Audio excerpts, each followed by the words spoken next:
Welcome, Black Hollywood Live fans. On today's Fit Club, we talk social media misinformation, marijuana health concerns, and we are joined by Fit to Fat to Fit creator Drew Manning. Stay tuned for more.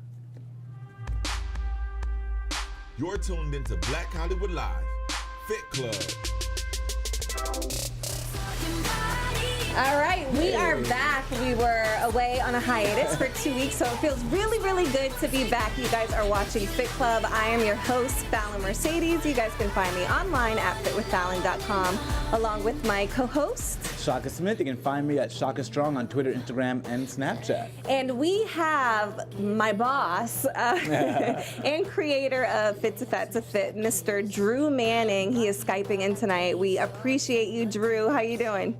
I'm doing great. Thank you so much for having me on. Thank you for joining us. Now, I say boss because, of course, I was on season 1, but he is also a mentor, a friend, and just an all-around amazing guy. And I give you so much kudos for doing this. I did not realize what you did, even though I read your book, until I had to put myself through that experience. It just baffles me what you actually go through once you go through it. And as you guys can see, we have the pictures up. Wow, what a transformation you had done. How does it feel to be on the other side and actually kind of, producing a show and seeing everybody else go through it? You know, it's very surreal. I had no idea any of this would happen. I didn't know a book would come of this. I didn't know a TV show would come about. You know, I had no connections. I had no marketing strategy. When I first did this 5 years ago, I just kind of set out to do it because I felt like I needed a better understanding as a trainer. I was lacking something. And for whatever reason, the idea of getting fat on purpose clicked in my mind. I felt like something that I had to do. And then here we are today, and people like you, Fallon, are doing this now instead of me having to do this again. It's incredible, yes.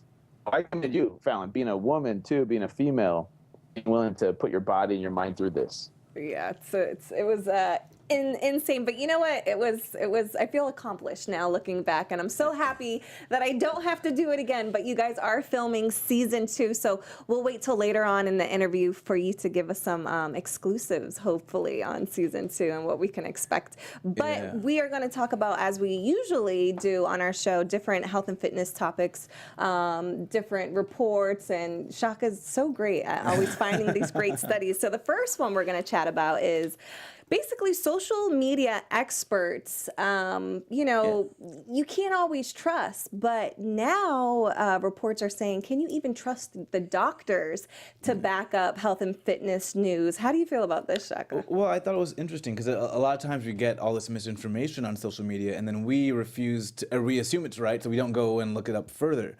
I think this is probably the reason I do so much research, because I want to find where it's coming from, you know?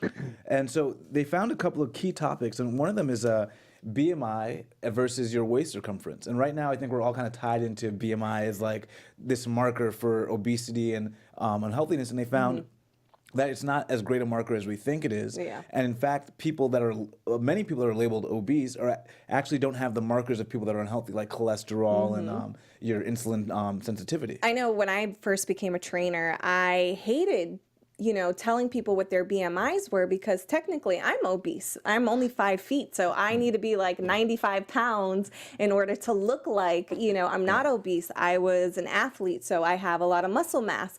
But, talking about waist circumference, that's for me, I think it is a key indicator of being overweight, because that's all your visceral fat that's, in the abdomen area. And Drew can really, vouch for that, because his belly was just huge when he gained weight. Yeah, for sure. No, that's actually a really interesting study. I've never been a big fan of the BMI as a marker, because people with, large amounts of muscle mass too are considered obese. You're probably or obese overweight. right now. And how is that fair? How is that right? And how does that even determine if you're healthy, right? There's so much more to someone's health than their physical appearance, their weight, their relationship with gravity, in my opinion. Yeah, it's so interesting because BMI is one of those magic words. And we had another one. What is it? A calorie is always a calorie. Yeah, that's not true. It's just not true. Yeah. And so the thing about calories is that it's about how much energy is in something and how much we're able to access. Yeah. So for instance, 100 calories of almonds only has 76 accessible calories for human beings. Yeah. And so not everything's the same. Fructose and glucose. We're talking about two different types of sugars. So even though a calorie may be a calorie, it's going to affect you differently. Yeah. I went through this when I was gaining the weight. I just was trying to, eat as many calories, and the weight wasn't sticking on because I was eating, healthier You were calories. trying to do like responsible gaining weight. So, Drew, did you have a hard time gaining the weight? Because I did. What do you think about this calorie myth, I guess we can call it? No, I agree with Shaka. Like, if you ate 1,000 calories of donuts, for example, you could probably lose weight, right? But that doesn't mean you're necessarily becoming healthier, right? So I agree with that 100%. But yeah, gaining the weight, for example, it's funny that you mentioned that, Fallon, because I know some of the trainers tried to do that too, where they were eating healthier food. Like, if I just eat X amount of calories, I'll gain X amount of weight. When in reality, there's so much more to it than that. It's not that black and white. And so, the way we look at food, for example, our relationship with food is we think this food right here has this many calories, so this is going to cause me to gain weight. Or if I eat this salad, it has low calories, so it's going to cause me to lose weight. But what we don't realize is food is it's a mechanism, and it communicates with our body on a biological level. And so, food affects us on a hormonal level, and we don't realize how it affects us on a deeper level than just, calories in versus calories out. And one of the suggestions that they made, which I want to hear what you guys think about this, is, for a blueberry muffin, it takes about 30 minutes on the treadmill to burn that off. Should they just be putting that on the package? Should they just put, blueberry muffin, this is what you need to do? Instead of calories, right? Yeah. Just burn it up. I think it would be way more motivating. Oh, I yeah. think I would be like, I don't have time for that. Yeah. I don't have time to eat that muffin. It's not worth it. Yeah, I've seen a funny meme around Halloween time where it lists each Halloween candy and how many burpees you need to do for each one to burn it off. Yeah. So, hey, that might motivate some people to not eat that food sometimes. That's a deep motivation. The study also showed that, even the steps per day could be a fluke. Yeah, the 10,000, Yeah, right? 10,000 steps per day. But, it's not really a necessary indicator that you will lose weight because, I'm looking at my Polar watch right now, Right. and I've done quite a few steps, but you can eat your way out of that. And that myth came from a pedometer. So apparently in 1965, a Japanese pedometer came out called the 10,000 step pedometer. That's where that whole myth of 10,000 steps a day is the magic number. And I think it's also the intensity too. Yeah. If you've had a long day, you wore your watch from the beginning or your pedometer from the beginning till night. You could just be doing your usual. Yeah. But I'm an advocate of HIIT, high intensity intervals. For me, that's what works for my body. So my steps alone, it really doesn't do much. It's the intensity. What do you think about that, Drew? Oh, sorry. I guess I'm the third host here. I guess I should chime in all the time. No, I agree with that 100%. And plus, I remember a study, not a scientific study, but these people too did a study where they both walked around the track with different brands of pedometers, and each single one of them, even though they were walking the same distance, came out with a different reading, a significant different reading. That's so. It's not 100% accurate, first of all, and plus I know people that can move their arm really fast, shake their arm up and down. They can wash their hair. I've done that. I'm not gonna lie. I would be really close to hitting my goal, and I would just shake my arm just to get it out the way. Yeah, so it's not 100% accurate, and so I agree with that. But at the end of the day, it is about movement and moving more. So I'm not going to totally hate on it and say you shouldn't have a pedometer or a Fitbit of any type, because I feel like it does keep people more accountable in that they're more aware of, okay, I need to hit X amount of steps per day. So I'm not going to hate on it completely, because I do think there are some benefits to it, but we need to go a longer way to make this more accurate and more of a viable option for people to really lose weight and become healthier. And I think in this instance where we're oversaturated with pseudo online fitness experts, and now, can we even trust fully our physicians? And I don't blame them wholly necessarily because they're going to school to learn about medicine, not necessarily. Well, they're trying to treat you rather than Exactly. help you with prevention. And, pharmaceutical companies are backing them. So, it's... There's different motivations. Exactly. But what I do suggest and what this article suggested is, when you are doing research online, really check the source that you're getting it from. I know, they have the Google Scholars. Yeah, they gave us 4 really good sources. Yeah, Google Scholar is one of them. So it's like really, I guess, backed research. Yeah. It's not just somebody, me going on my blog. No, But no, because you want to fact check the information. They gave us the Cochrane Library and PubMed, PubMed, and then obviously Wikipedia. Wikipedia's a good place, I think, to start. Sometimes they have links to different references. And, a lot of times if there's something I want to know about, I'll type in that thing and then I'll write the word study afterwards. Because I want to find out where it's backed up by a study, who did the study, how the study was conducted, before I go in and apply it to like my life, hoping it's going to make some change. Yeah, and I know Drew, you have so many friends in the industry. I mean, you could just call Dr. Oz and he can give you the facts right there. But what other ways do you fact check, or, when you want to know what is the best diet, what workouts are, really working right now? Yeah, so first of all, you could go off the studies, and I do have my, I guess, group of mentors, you could say, and Dr. Oz is not one of them. Just because, no, I can't just be like, hey, Oz, what about this? And at the end of the day, even doctors disagree on literature and science. For example, they could dissect a study and say, look, this study wasn't done right. Even though it's a published study, it doesn't mean that they all agree on the literature that's out there. And so at the end of the day, my personal opinion, is that we, the people, need to take the power into our own hands, and we need to become our own self-experimentations to find out what is optimal for us, because we're being told from all these studies and all these doctors and quote unquote, social media experts saying this is what you're supposed to do. And we don't really know what's best for us until we try it out ourselves. Yeah. Right. So so that's why we have to become our own self-experimentations and find out what is optimal for us. And so I kind of have a different view on that. And that requires us to do more work instead of just relying on my, listening to whatever advice my doctor gives me. Yeah. And I love that you actually practice what you preach, not only by getting fat and losing the weight, but I also listen to your podcast where you constantly talk about the ketogenic diet, and, you have been on this diet for a while now, so you can actually speak from experience. And there's other things that you've done on your podcast where you speak about your experience. So I love that. If you personally out there listening don't want to try it, I'm pretty sure Drew has tried it. It's so true, and I just really think people need to see the value. There's value in becoming your own self-experimentation, because that way you know what's optimal for you. So things you need to do are get your blood work done on a regular basis, right, to see where you're at. And then some other markers like getting your body fat tested and going off how your body feels, instead of, okay, well, I heard this vegan thing is really good, but I don't know if it's optimal for me, or this keto thing or this paleo thing. You need to give yourself a good, I think, 60 days consistently trying whatever it is you're trying to figure out, if it works for you or not. And then documenting stuff, like documenting how you feel and your energy levels, and getting your blood work done and getting your body fat tested on a regular basis to find out what is really optimal. Yeah, and I always tell people take pictures too of, because a lot of times we think we're not progressing. But if you look back at a picture you took a day, the last week, then you can see it for yourself.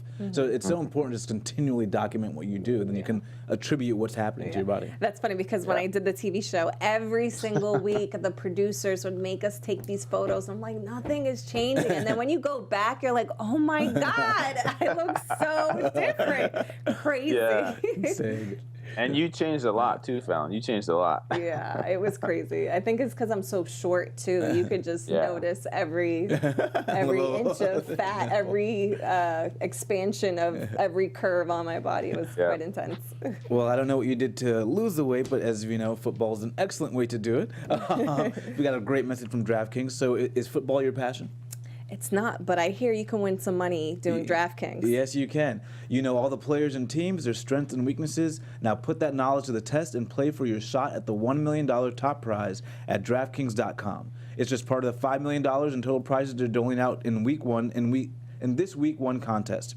DraftKings.com is the destination for 1 week fantasy football. 1 week fantasy means no season-long commitments. Play whenever you want with the players you want. Just pick your contest, draft your players, and follow your team live. Renew old rivalries by challenging friends and family in a private league or to prove you're the superior GM.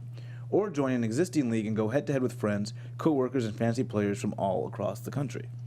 Hurry to DraftKings.com now to choose your players, and you could seriously cash in.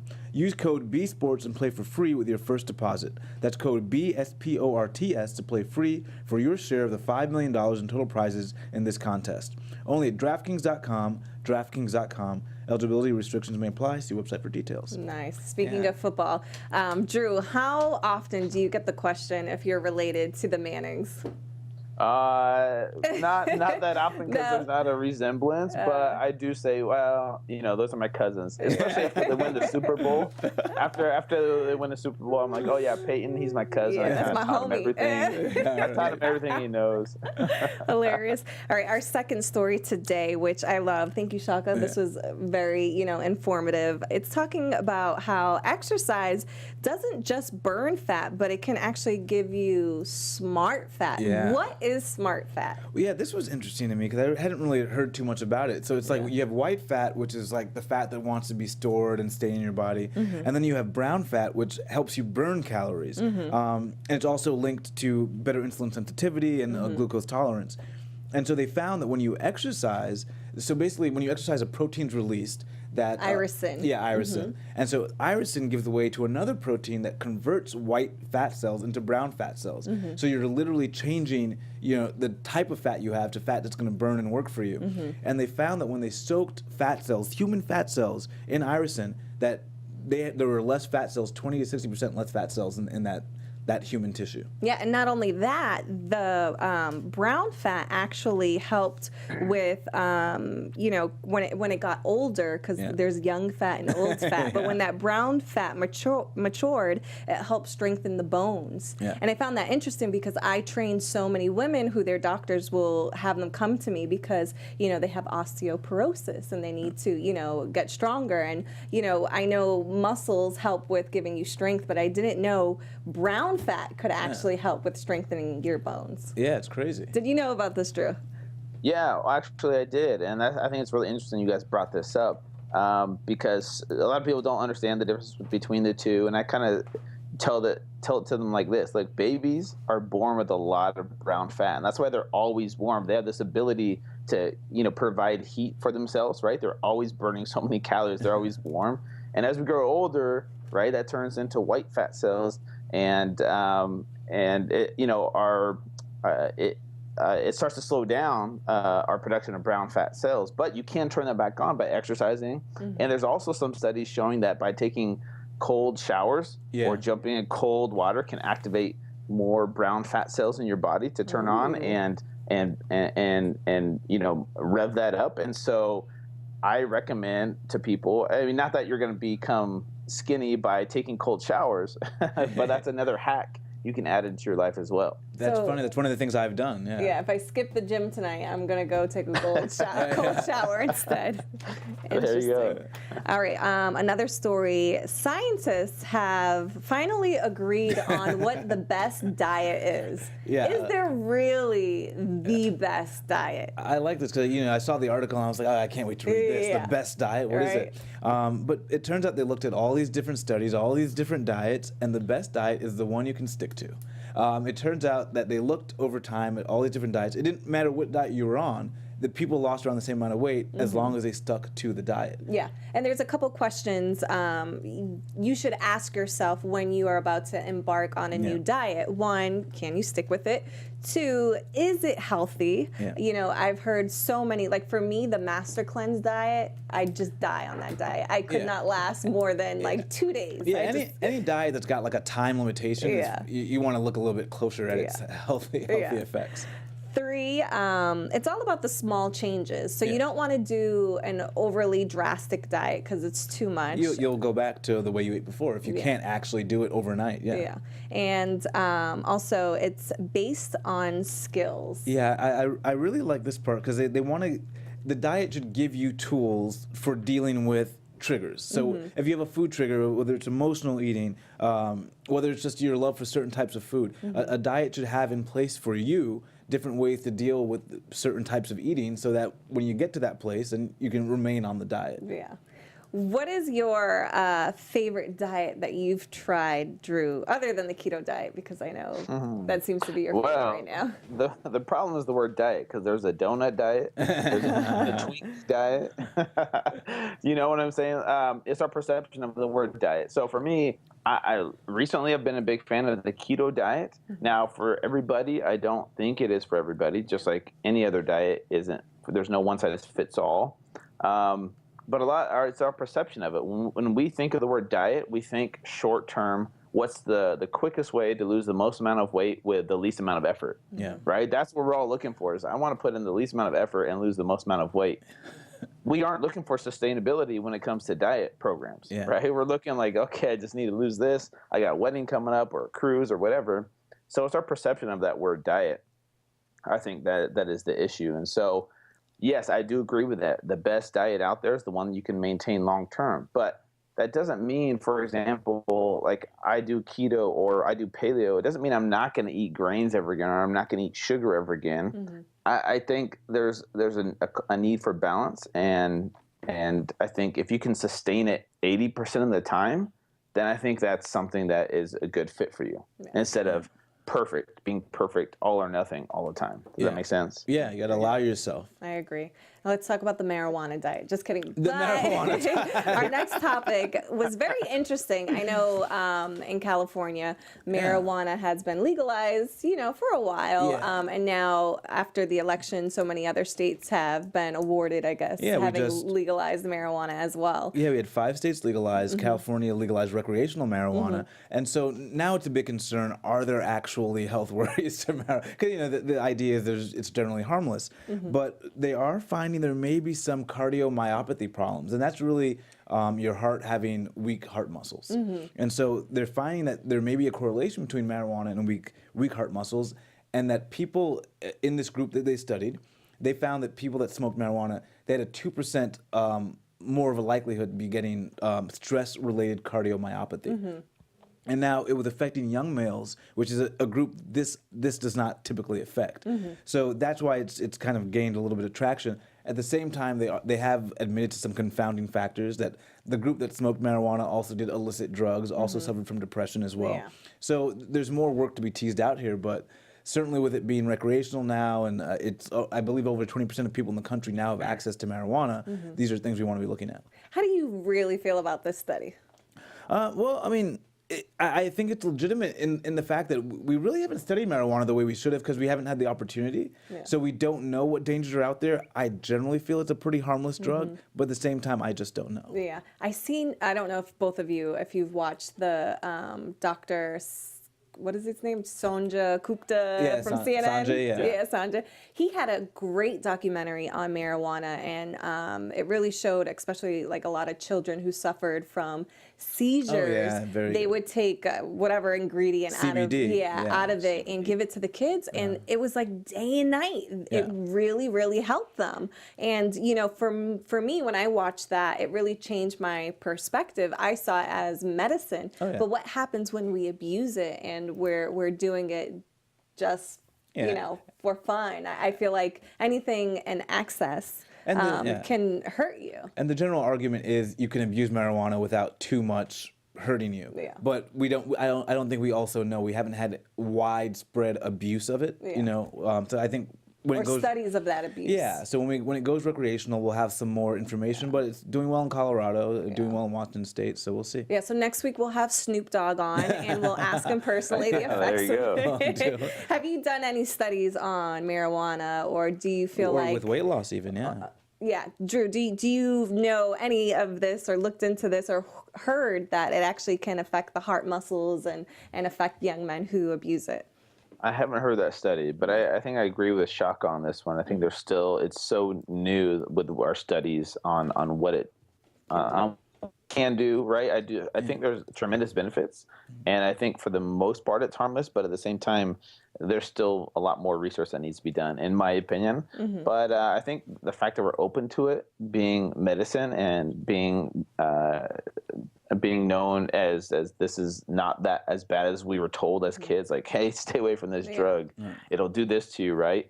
I think the facts are out there that it's for the most part safe and helpful for a lot of people. But so I like that we're moving in the right direction, but I think there's still a lot more work that needs to be done. Yeah, and what was exciting is a couple of years ago, I actually read an article that found marijuana was linked to better cardiovascular function and also lower weight for people that had used it for a long period of time. And so it'll be interesting Really? to see. Even after getting the munchies? Yeah, people that used marijuana on average had lower body weights than people that, that had not. And so it'll be interesting to see if there's any fitness effect, and if you'll start getting pre-workouts that are infused with this, or protein that's infused with this. Who knows? Yeah, I can't touch that stuff. I'm staying far away from it. It doesn't sit well with me. But all right, so now we're gonna jump into just all about you, Drew. We're gonna jump right in. You have so much going on. You have your book, you have your podcast, you have your TV show. Is there something in the works that you're not telling us? There's kind of. There's possibly another book that I'm just in the beginning stages. Oh wait, the dad book. A dad book, yes. Yes, I did. Yeah, I think I listened to one of your podcasts. And for you guys out there, if you haven't gone over to his Instagram or social media, please do now as we talk and look at his beautiful little girls. I will have to say you are one of very few men who really show how much you adore your children, and that's such a great thing to be able to show off. I feel like a lot of people, especially men, don't do that.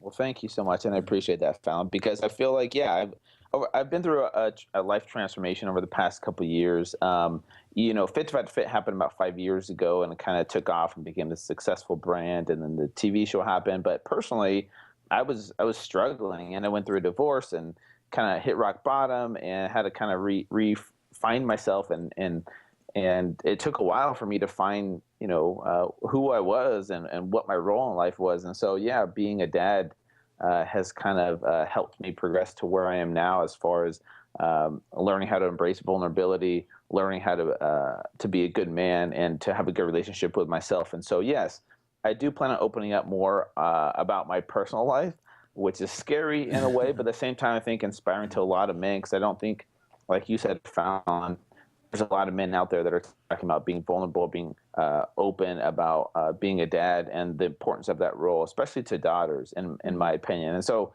yes, I will open up about that side, because there's a lot more to me than just health and fitness. And so I hope to show that here in the next little bit.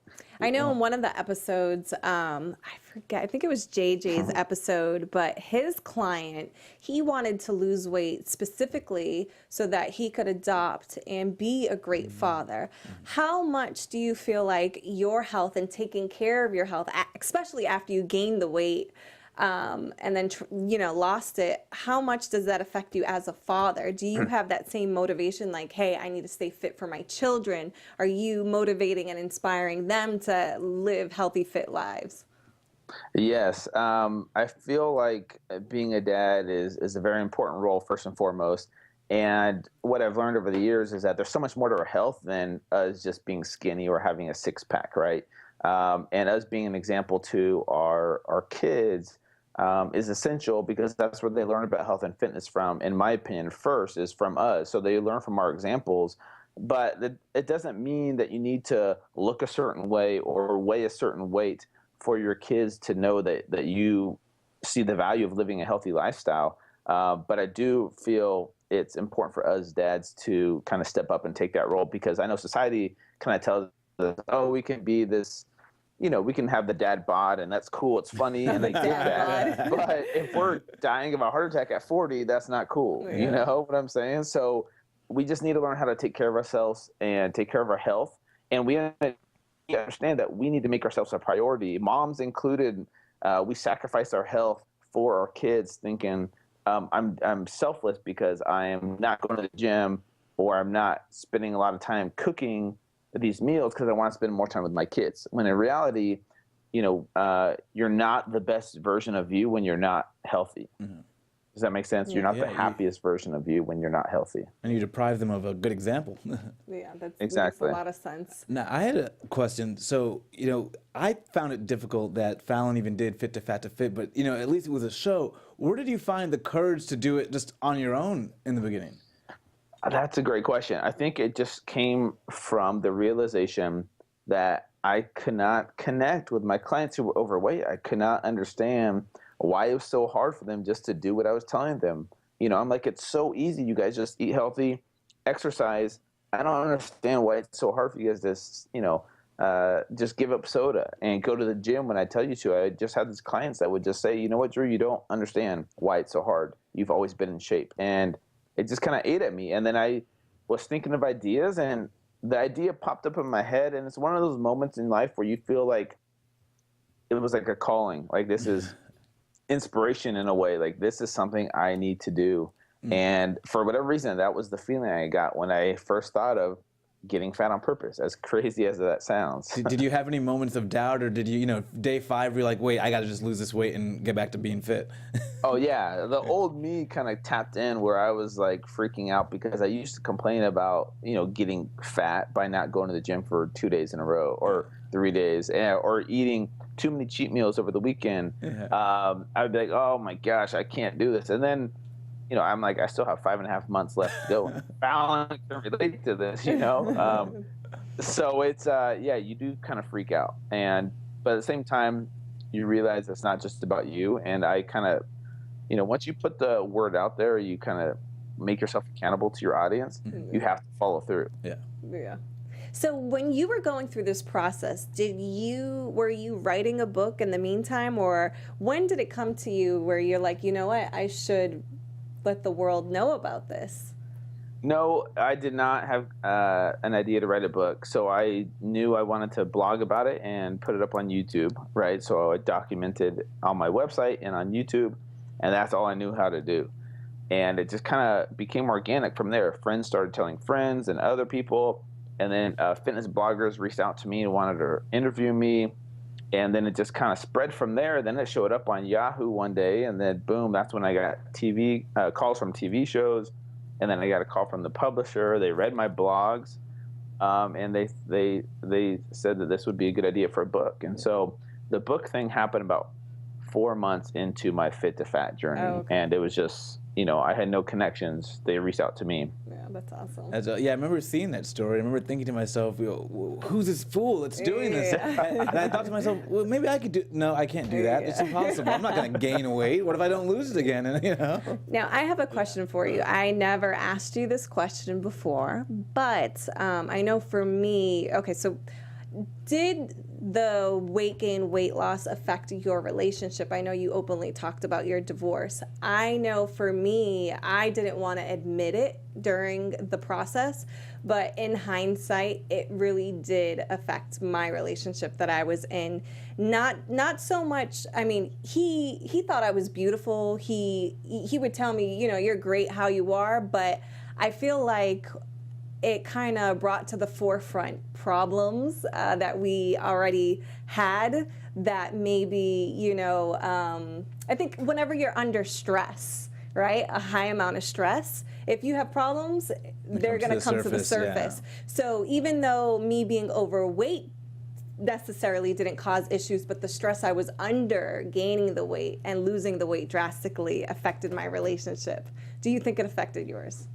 Oh, yeah, I can relate to that 100%. And I kind of open up in that in my book about that. And so does my ex-wife, too. She has the chapter in the book, too, where she opens up about our relationship and how we fought more in those 6 months than we did before in our entire marriage. Now, I wouldn't say that it caused us to get divorced, not by any means. If, once I open up about my story, people will know why we got divorced. But it did kind of, what's the word I'm looking for?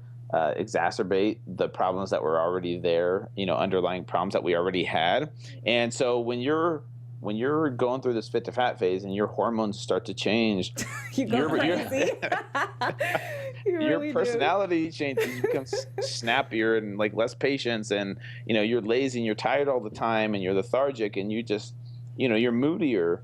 And so that causes you to fight with this other person that maybe if you were healthy you wouldn't have those same issues. Does that make sense? Yeah, it makes total Complete sense, yeah. Now, how is it, being on the other side? What was it like for you watching season 1 and now, as season 2 is being filmed? How is it seeing all of us, go through that experience? Are you just sitting back You gotta laughing? be loving it, right? Or were you surprised by some of the different experiences that we went through? It's so interesting because I get to relive my experience through you guys. Sometimes I forget what it was like. I did mine 5.5 years ago, and sometimes I forget the process. But seeing you guys go through it and seeing how you guys suffer physically, mentally, and emotionally, I start to relive my experience. And it is surprising that it's almost exactly the same for every single trainer, even though there's different twists and turns, and they all have their own reactions to it. It's almost the same pattern that we as trainers go through, who are these disciplined, fit, in a way self-obsessed in the beginning and kind of judgmental. They go through this process where they become humbled and they kind of grow through this process. Yes, physically they grow, but emotionally too, and their empathy and their respect for their clients and the understanding that they have of transformation is so much better than what it was before. And so it's really cool to see almost every single trainer who has gone through this process go through the same kind of pattern during fit to fat to fit. So season 2, I know season 1, it was kind of like the first season where, you guys showed the world what this process is like. Is there anything that you can tell us about in season 2 that may be different, or... And they're all together in season 2, right? Are they all together this season? Yeah, so the format's a little bit different. Season 1, the way we had it was each episode was one trainer's journey from fit to fat to fit. Season 2, what we're doing is we're bringing all the trainers together, and they're going through the process together at the same time. So are they all in the house together, or? No, they're not living in a house together, but we bring them together in the beginning, the middle, and the end to kind of do their weigh-ins, right, before, after, and after. So that they can kind of see each other. But what we did is we had them go their first day of fit to fat. They all went to the same places together and did their first big cheat meal together, cool. right? So that was kind of cool. They got to experience that. But the thing that's different in season 2 is that each client, the client on season 2, the clients are relatives of the trainers. So instead of a complete stranger, there's a husband-wife duo. There's a sister-sister duo, Other people are like family friends. So they're kind of like a family, or they're long-time like family friends that are like family members. And so it adds a different dynamic, and there's going to be so much more drama because when it's someone you love, it causes so much more real emotion to be. It raises the stakes. I can imagine. Exactly. Because that after the cameras turn off, I'm still going to see you. Yeah. Very, exactly. very And it's so weird how the people you love the most, you're the meanest to, right? And it's so interesting. Whereas when it's a stranger, you're kind of like, you don't want to hurt their feelings. My client was pretty mean to me. I don't know. Well, I think if it's a stranger, you don't know like their backstory. I don't know if there's something you're not telling me that's making this way more difficult for you. But when it's someone you're like, oh, I know your backstory. You can do this.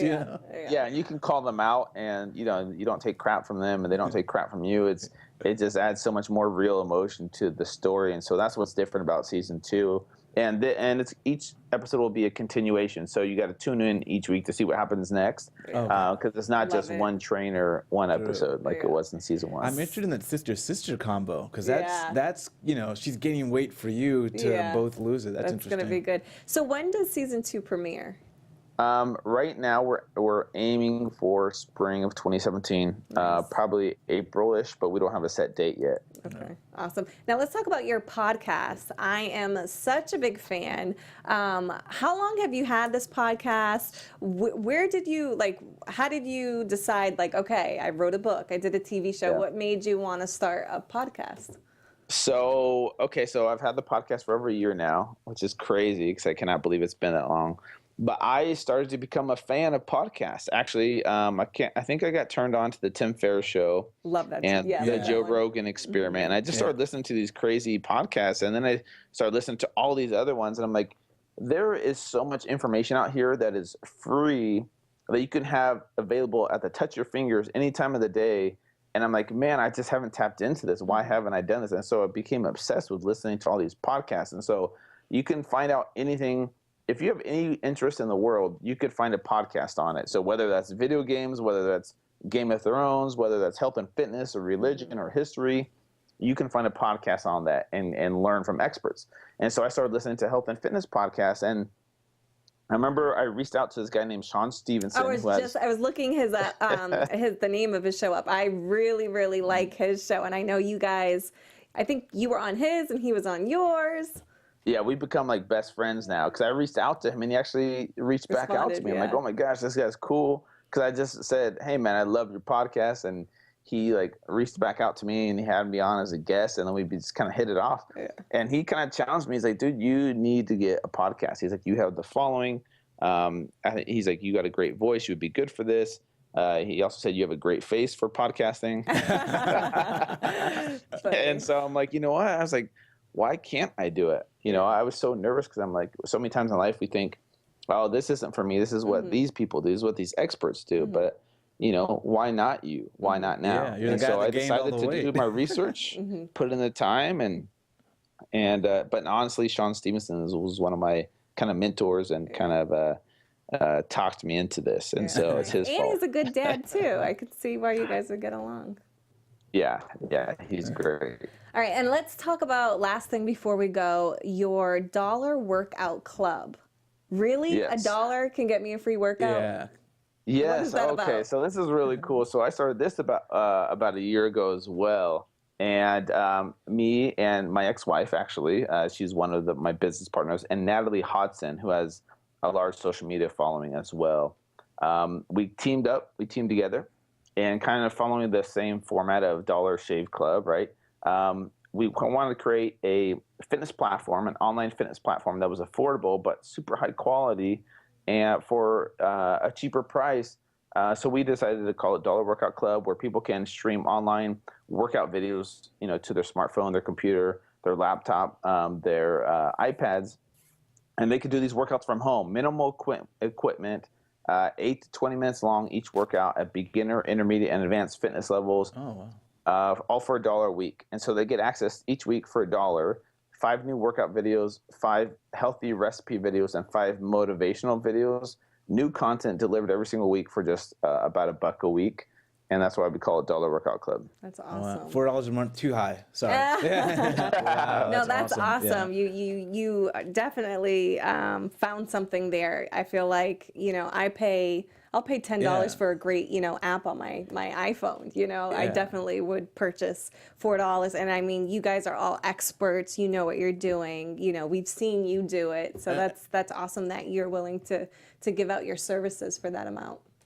Yeah, and there's Daily Burn, there's Beachbody, there's a lot of competitors, and your average is somewhere between $10 to $15 a month, you know, for access to these kinds of things. And we just feel like there's, you know, it doesn't need to be that expensive. At all. I agree.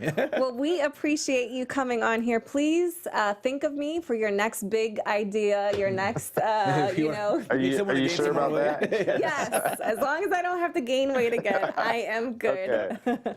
Well, thanks again. I'm so looking forward to season 2 and everything else that you have, you know, in the works. Again, where can our following find you? Yeah, so my whole brand is fit to fat to fit with the number 2. So fit to fat number 2 fit.com. So my book is Fit to Fat to Fit. My podcast is Fit to Fat to Fit. My Instagram, Facebook, Twitter is all at Fit to Fat to Fit. Do people like forget your name? They just think, oh, that's the Fit to Fat guy. Nobody knows my name. That's so funny. Drew Manning. Thank you so much for joining us. We appreciate you guys watching. Same time, same place next week. I'm your host, Fallon Mercedes. You guys can find me online at fitwithfallon.com. And where can they find you, Shaka? You can find me online at Shaka Strong on Twitter, Instagram, and Snapchat. All right, you guys stay healthy. We'll see you next week.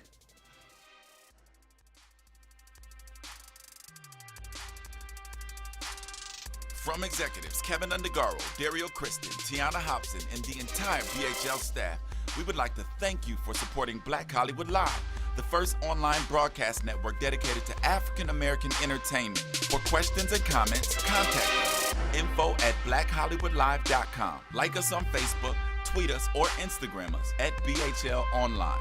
And I am the official voice of Black Hollywood Live, Scipio. Instagram me at KingXOBay. Thanks for tuning in. Hollywood redefined. The views expressed here are those of the host only and do not necessarily reflect the views of BHL or its owners or principals.